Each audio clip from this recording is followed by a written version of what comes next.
வணக்கம் நண்பர்களே. புலிப்பாணி சித்தர் அருளால் எல்லோருக்கும் நல்லதே நடக்கும். அதாவது புனர்பூஷ நட்சத்திரம். இந்த புனர்பூஷ நட்சத்திரத்துல பிறந்தவங்களுக்கு உண்டான அதாவது தன தார யோகத்தை பத்தி பார்க்க போறோம். இந்த புனர்பூஷ நட்சத்திரத்துல பிறந்தவங்கனாவே ஒரு ஸ்ட்ரைட் ஃபார்வர்டுன்னு சொல்லலாம்.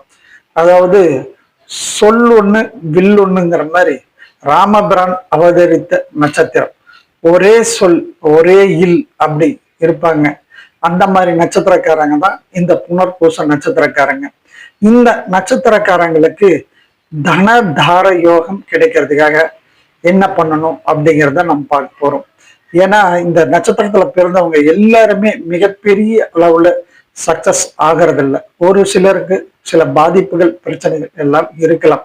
அவங்கெல்லாம் மீண்டும் மிகப்பெரிய அளவுல வெற்றி அடையணும்னா அவங்க வழிபட வேண்டிய தெய்வம், அவங்க வழிபட வேண்டிய நட்சத்திரம்னு பாத்தீங்கன்னா அது பூச நட்சத்திரம்.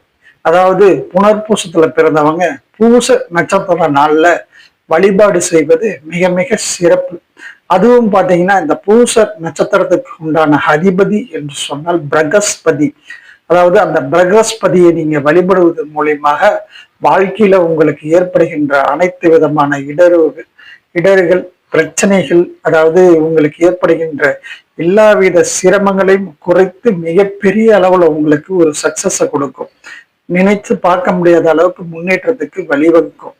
அப்படி நீங்க வழிபட வேண்டிய ஆலயங்கள் என்று சொன்னால் அந்த பிரகஸ்பதி வழிபட்ட ஆலயங்கள்லாம் நிறைய இருக்கு. அதுல மிக குறிப்பான ஆலயங்கள் சொன்னால் ஆலங்குடி, அதே மாதிரி பாத்தீங்கன்னா திருவாலிதயம், அதே மாதிரி உங்களுக்கு தஞ்சாவூர் பக்கத்துல இருக்கக்கூடிய திருக்காட்டுப்பள்ளி, அங்கு சென்று வழிபடுவதனால் மிகப்பெரிய வெற்றி கிடைக்கும். ஏன்னா அங்க உங்களுக்கு இந்த பிரகஸ்பதி யோக குருவாக இருக்கிறார். தமிழ்நாட்டிலே மிகச்சிறந்த கோயில்கள்ல அது ஒண்ணு. அந்த கோயில்ல குரு பகவான் யோக குருவாக இருக்கிறார்.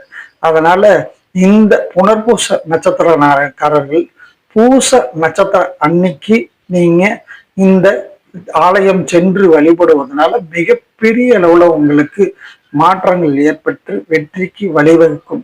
அப்படி இந்த ஆலயங்கள்லாம் செல்ல முடியாதவங்க பூச நட்சத்திர நாள்ல உங்களுக்கு மிக அருகாமையில் உள்ள அதாவது பிரகஸ்பதி அதாவது குரு பகவானை நீங்கள் வழிபடுவதனால் உங்களுக்கு ஏற்படுகின்ற அனைத்து விதமான பாதிப்புகளும் கண்டிப்பாக குறையும்.